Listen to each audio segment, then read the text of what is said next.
Hello everyone, Assalamu alaikum. How are you all friend? I hope you are well. Welcome back to my channel in this new video. Today's video, how to change the text box border style in Microsoft Publisher. So get ready started. At first open your Publisher document. In this video, I will show change the text box border style. Firstly, insert from text box. Now going to the draw text box. Now for click, then draw text box.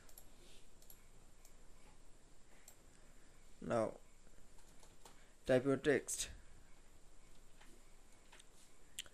Now going to the text box tool option. Now for click, then click for text.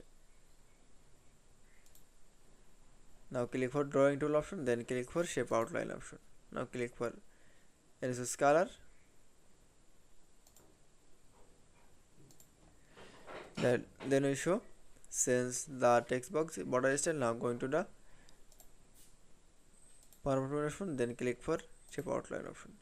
Now click for a dash out option. Now click for any style border, then again click for shape outline. Now click for OT option, then click for that it's.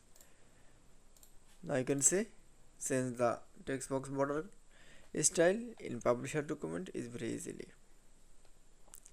I hope to enjoy the video. Please like, comment, share and subscribe my channel. Thanks.